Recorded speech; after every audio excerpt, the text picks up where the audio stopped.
വന്നാണ്. കൊല്ലംകോട് വന്നാൽ നമ്മൾ 2 മീൻ അന്നേ നോക്കിയിട്ട് പോയതാണ്. ഒരു അക്വേറിയം ഇല്ലാത്ത കാരണം അക്വേറിയം വാങ്ങിച്ചിട്ട് ഇടാൻ വേണ്ടിയിട്ട് വാങ്ങിയിട്ട് പോയതാണ്. അപ്പം നമ്മൾ വീണ്ടും അന്ന് ചെറിയ മീനാണ് കേട്ടോ വാങ്ങിച്ചത്. ഇന്ന് നമുക്കത് 2 കൂടി വാങ്ങണമെന്ന് ആഗ്രഹമുണ്ടായിരുന്നു. അപ്പോൾ ചെറിയൊരു അക്വേറിയം റെഡി ആയിട്ടുണ്ട്. അത് കാരണം മീൻ വാങ്ങിക്കാൻ വേണ്ടി നമ്മൾ വന്നിട്ടുണ്ട്. നമ്മൾ എടുത്ത മീൻ ഇതാണ്. നമുക്ക് ഭയങ്കര ഇഷ്ടപ്പെട്ടു. ബലൂൺ ഗോൾഡാണ്. നമുക്കത് ഭയങ്കര ഇഷ്ടപ്പെട്ടു. അത് കാരണം നമ്മളെടുത്തിട്ടുണ്ട്. ഇതാണ് നമ്മൾ വാങ്ങിച്ചിരിക്കുന്നത്. കുഴപ്പമില്ല. അപ്പോൾ മീൻ വാങ്ങിക്കാൻ താല്പര്യമുള്ളവർ കൊല്ലംകോട് വരികയാണെങ്കിൽ കൊല്ലംകോട് കുരുവിക്കുട്ടി മരത്തിലേക്ക് വന്നാൽ മതി. അപ്പോൾ ഇതാണ് കട. അപ്പോൾ വരുന്ന മീൻ വാങ്ങിക്കാൻ താല്പര്യമുള്ളവർ നേര് കൊല്ലംകോട് വരികയാണെങ്കിൽ കുരുവിക്കുട്ടി മരത്തിലുണ്ട്. എല്ലാവിധ മീനുകളും, നിറയെ മീനുകളുണ്ട്. അപ്പോൾ താല്പര്യമുള്ളവർ വന്ന് വാങ്ങിക്കുക. എനിക്ക് ഇഷ്ടപ്പെട്ട എല്ലാതരം മീനുകളുണ്ട്.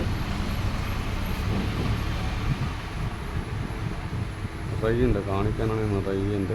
മീൻ കണ്ടാലേ നമുക്ക് ഹരം കൂടുതലാണ്. അത് കാരണം ഒന്ന് വെളുത്തുണ്ട്. അപ്പോൾ മറക്കണ്ട, മീൻ വാങ്ങിക്കാൻ താല്പര്യമുള്ളവർ നേരെ കുരുവിക്കുട്ടി മരത്തിലേക്ക് വരിക.